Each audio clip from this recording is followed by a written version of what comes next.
And welcome to episode 71. Um, for those of you who are kind of wondering, kind of changing up the scheduling of the podcast feed a little bit. I'm going to have the podcast be published on Friday, available on Friday. That way, end of the week with something good, and that way can leave room for Mondays to have other fresh content and designate days of the week for different type of stuff. So anyway, um, Stephen Tompkins, Shaggy's joining me again. Hey, everybody. And last episode, we kind of, talked about how much, there was some sadness last year. Some of our great icons passed away, including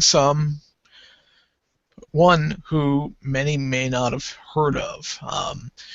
Ralph Baer is considered to be the father of video games.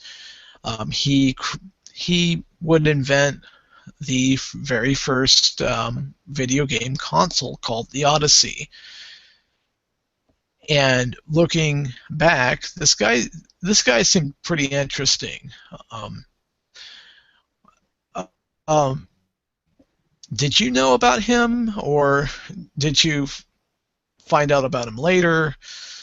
I found out about him just prior to our podcast that we did last week. And since then, I did a little bit of research, looked at it a little bit, because I just hadn't heard of him or anything. Nothing had been mentioned to me. And honestly, I don't think he's been on the news much or anything like that. At least anything that I've heard of. Well, and a lot of people debated about him whether he truly was the quote unquote father of video games, which we'll get into a little bit later, because a lot of his his stuff was kind of ahead of its time. Believe it or not, he actually created the first digital game console. There was parts of it that were analog due to limitations of the time, but the stuff that on the inside, that the programming was actually digital, which it was binary, which was very, very interesting.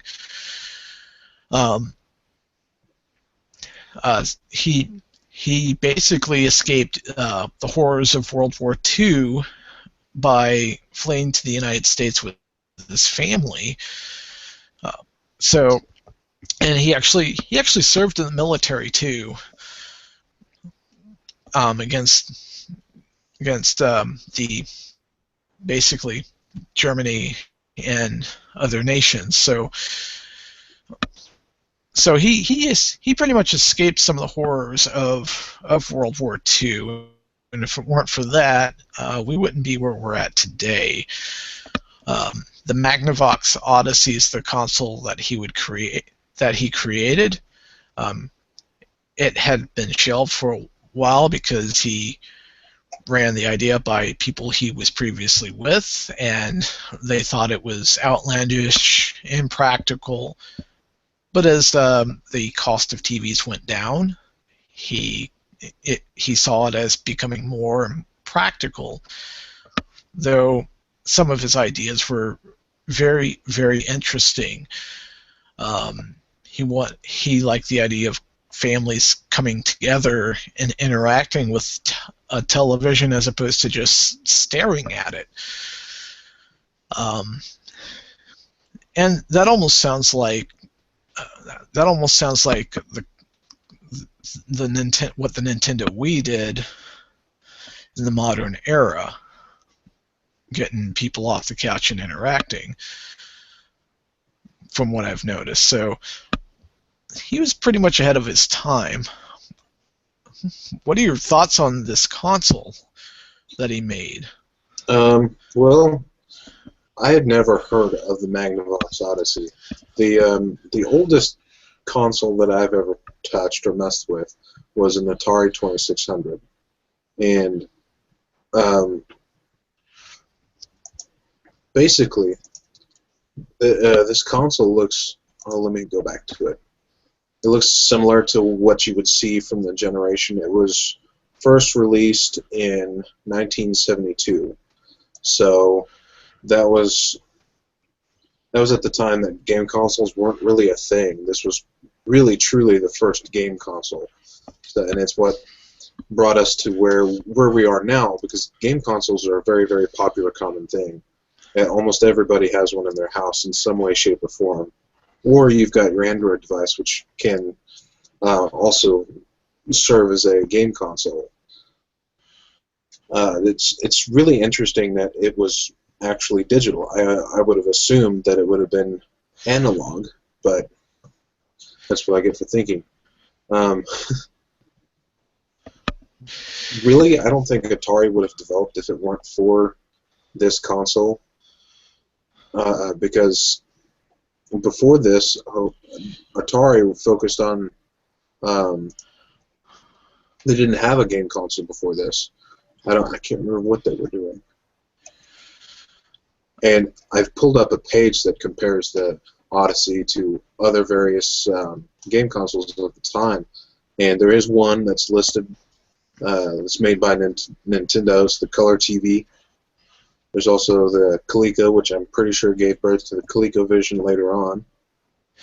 And Baer actually helped Coleco with some of their stuff later on too, to compete with other companies. So he remained busy too. Yeah, he remained busy up until not last year, but the year before. 2013 is when he kind of quit making video games and screwing around with electronics and stuff that he had done all his life. Because it said in a little bio that I read about him that his wife passed in mid-2000s, and he still continued to work on video games and tinkering with electronics and so on and so forth up until roughly 2013. And then, of course, this last year he passed away. And that's the very interesting point of, kind of contention with them. Ars Technica had an author that reviewed or interviewed him, and he didn't like the choice of words tinkering. He's like, I'm always working on something. Though he did note that that though his brain worked fine upstairs, his brain had the wiring of a 91-year-old, which makes it not no fun anymore either. Which, yeah, that's understandable. But some of the features of this thing, and though this thing was digital, there were some analog parts. The controls and the video signals were analog due to limitations, but a light gun was included later on, kind of a precursor to the NES Zapper of sorts. Overlays were provided to simulate color graphics, though they only supported specific screen sizes. And he tried to find ways to include sound, but Magnavox wasn't having any of it. They weren't very cooperative. So it was pretty cool. Kind of some stuff that would later be come down the line. Atari would eventually improve upon its design, and other companies would as well, and that's kind of, innovation would kind of take hold. But he wasn't just known for that. He also created something else too that we've played at least once in our lifetime. Simon, he was behind that too, with all the patterns and sounds and everything else. Yeah, what Thomas is talking about is basically it's a kind of like a game something that you would see common out of the mid '80s up until about the '90s was a real popular type of child's toy or game or whatever. Basically, what it had 4 different colors: red, blue, green, and yellow. And when you would tap that color, it would play a specific note or a sound. And I had the list of the notes that would play somewhere. Oh, well, anyway. That part's irrelevant. But when it was originally designed, it was the tones or notes that the instrument played were designed to be harmonic. So that way, when it transitioned, regardless of what key you hit first, you can hit the blue one or the green one or the red one, whichever one. Once you hit that one, you could play the next one, or you could play another one, or you could play like any number of combinations of those 4 notes, which actually would be, let's see, up to, I think, 16 or 15 different combinations of ways you can choose 4 of them out of the 4. Anyway, that was some quick discrete math. But the Simon game originally debuted in 1978, which was when Ralph made it. It was originally called the Follow Me game, and the name changed to Simon when it was bought by Milton Bradley, which is the company that most of us know for a lot of kids' games. Hasbro's another common, popular one, which I think they own a lot of Milton Bradley products now. I know you can buy a newer iteration of Simon on Hasbro's website right now for, I believe it was $20. Yes, $20. You can buy it, and then it redirects you to different retailers like Toys R Us, Target, Amazon, stuff like that. So, but I mean, it's the same basic game. It hasn't really changed. The name's changed a little bit here and there, and then there was supposedly a second iteration of it called the Super Simon, which I'd never heard of. I heard of Simon. I remember seeing commercials when I was really little, but I never heard of Super Simon. Well, that's like I say, he's pretty busy. He's done quite a bit, and he would eventually receive. And I had to contact Ars Technica about this right before the show, because I noticed they quote him in 2006 as having received the National Medal of Technology in 2006 by then President George W. Bush, but according to Wikipedia and the U.S. Patent Office, he got it in 2004, and I would go with the patent office on this one. So I asked them, was he misquoted? what happened? And hopefully I'll get a response at some point. But he was ultimately awarded a very high honor for his work, though he didn't go through this without controversies. Magnavox had to go through patent disputes with other companies, including Atari and Nintendo as well. And then there was, the whole who was really the father of video games. Was it Baer or was it Bushnell? And it's referencing kind of a game that was developed on the PDP-1 called Space War at MIT. There was eventually a game that was based on that went to market. Eventually, Bushnell was credited with being the father of arcade machines, and Baer being the father of video game consoles of sorts. So there was that dispute, but yeah, it's been quite a quite an interesting journey for Baer. Uh, like, what are your thoughts on this? I think a lot of this this has really set the when he made these, he really set the bar for everything else that came afterward. And like I said earlier, I don't think Atari really would have seen their boom without the Magnavox Odyssey, because that was what their competition was, and that's what the Magnavox competition was. And soon after that, Atari did hit its boom up until probably just before the 90s is when they started falling out and losing space because of Nintendo and the Sega consoles. Sega kind of picked up around that time.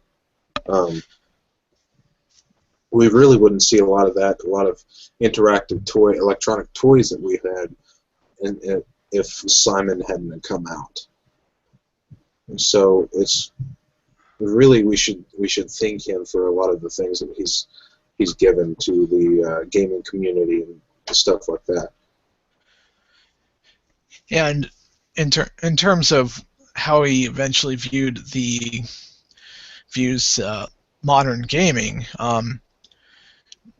he's pretty complicated. On the one hand, he doesn't care for the overabundance of violence and gore in games, but on the other hand, notes that it's mainly his opinion and that there's really nothing he can do about it. It makes as much sense trying to get rid of that as it is to try to get rid of certain genres of books. It's not going to happen. But he also disagrees with the idea that video games are only for kids. So that's kind of where Nintendo Wii came into play, and he's also given a nod to mobile devices and how that's kind of taken off too in terms of casual games. So in terms of consoles today, how does the Odyssey stack up? The Odyssey is just pretty archaic. It doesn't really give many specs on it per se.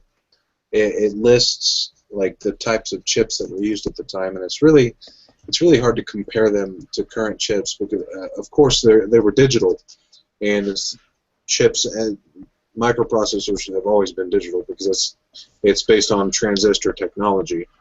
But for its time, it would probably be equivalent to or better than a processor that you could find in like your average smartphone or average flip phone. Flip phones even have microprocessors in them. A lot of high-end routers now are starting to come out with dual-core processors that are like 1 gigahertz, so those would probably be the equivalent of lower-end game consoles of the time, so some of the first ones probably. Now, I mentioned earlier that I found something which it compares each different type of game console to another one, and it also lists the prices to what it would be today if it was brand new. And for the Magnavox Odyssey itself, when it originally launched, it was $100, $100 US, and now it would be approximately $564 based on inflation and other things. And for the Atari, like the original Atari game console, the Pong, what I think is what it was called, it was $98.95. Today it would be $434. So it's roughly the equivalent of buying like a brand new PS4 or going out and buying an Xbox One. But at the time, the technology was completely different. And looking at the description of this console, it used jumpers instead of other things, which sounds equally as archaic. It reminds me of jumper settings on hard drives that you had to set on certain pins just to set master and slave. Whereas nowadays you really don't have to worry about that as much anymore with serial ATA. But I found the idea of a light gun to be kind of really nifty, because later on Nintendo would, with the NES, otherwise known as the Famicom, come out with the Zapper, and that's a light gun and everything else. So clearly ahead of its time, and the guy worked all the way up to just recently. He eventually moved on from video games and worked on other things, but he never stopped doing it until shortly before his passing away. But for those of you who want to know more about him, ralphbaer.com, and we'll have that in the show notes. You can find out more about him there, and we'll also have relevant links to him having that National Medal of Technology, being the recipient of that, and everything else. So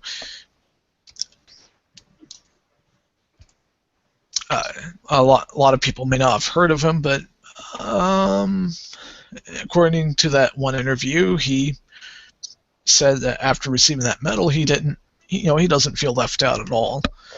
He was honored by the White House for his contributions. So where do you, like, knowing this now,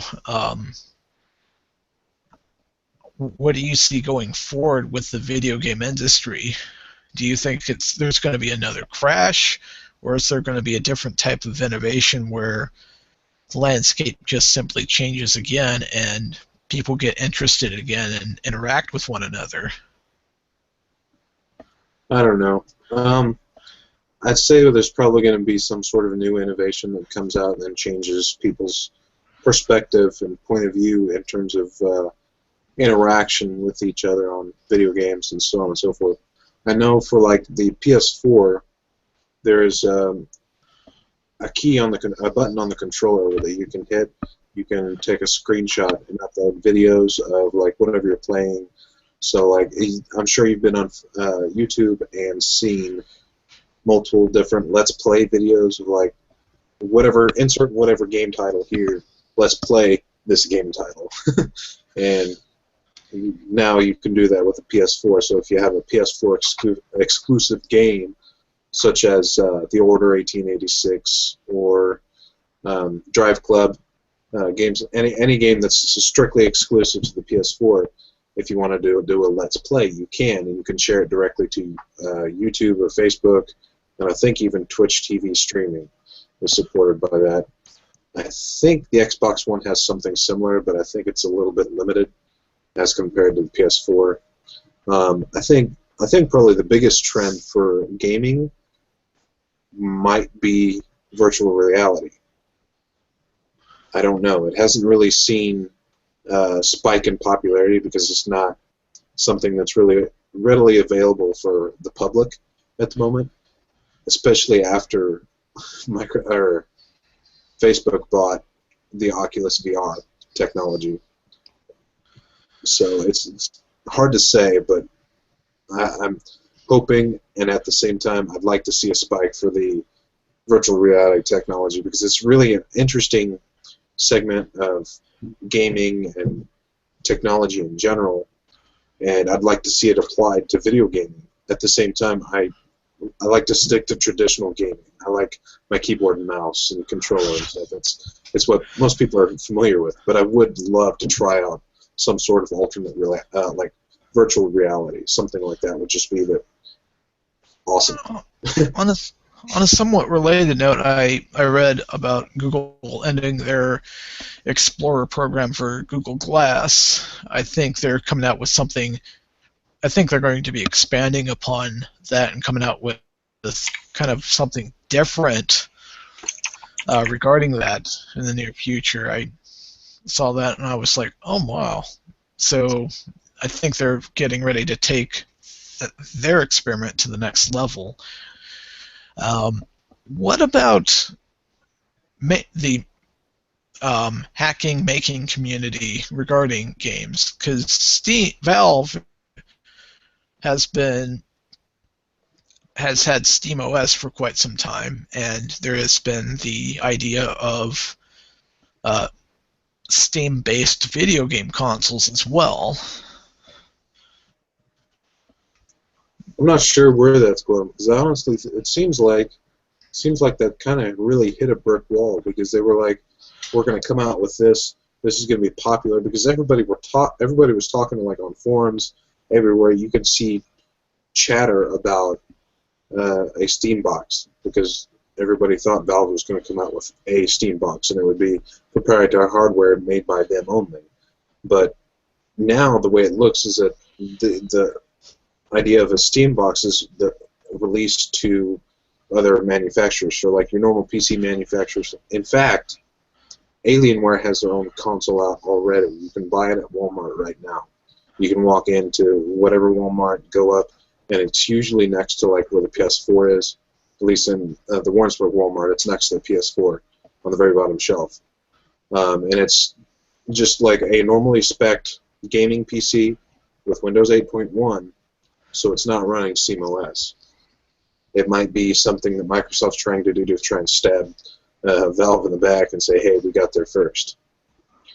But I don't know. I don't think they might come out with something in the next year, and I hope they do because they're really slowing down and haven't heard much out of Valve at all, really, because there's not been much innovation in the Steam client, and SteamOS is just kind of there, but it's just they haven't popped or anything, done anything to grab anybody's attention. What is the price of this machine from Alienware, by the way? Last time I checked, I think it was about $550.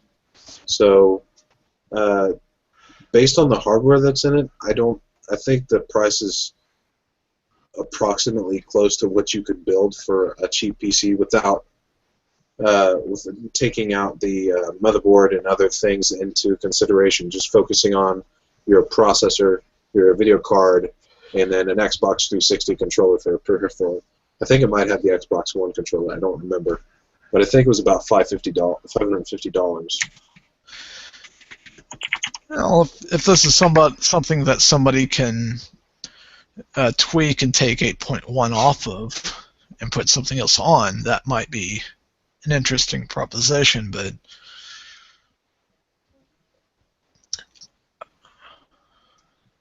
yeah, the cheapest one online on Dell's website is $500 because it's supposed to be $549 for retail recommended sale, and that's what we have it on sale for at Walmart. So right. So this thing, that's the only Steam-based console that's come out. I think what they were initially trying to do was kind of liberate the idea of console making and let other people make their own console and that sort of thing, and it's kind of petered out. And stories about an error in some script causing Steam to wipe out your entire home directory and then some. And that's only if you muck about your your official Steam directory in your home directory. okay, so I was looking at this to confirm the price, but also it is running Steam. It's a proprietary user interface that gives you options for settings and stuff like that, and to turn the device off if it's powered on, but also to launch Steam. So it is a Steam box. It's just running Windows instead of Linux. Gotcha. So that might be because of software-related issues and driver-related issues with Linux at the moment, which have been hopefully smoothing over recently, but not at the rate it should be. Well, hopefully things change in the near future, and I think that's gonna wrap up the episode quite nicely. RalphBaer.com if you want to find out more about the father of video games. Kind of pretty much ahead of his time, and something positive being contributed to society. Little did he know that escaping the horrors of World War II, or escaping the horrors of the Holocaust, would lead to something so wonderful like this. So entertain yourself, educate yourself, empower yourself. This episode will be available a week from this Friday for those of you who are watching this on YouTube, if you want to tell all your friends about it. And episode 70 will be available this Friday, so stay tuned, and we'll see y'all later. See you guys.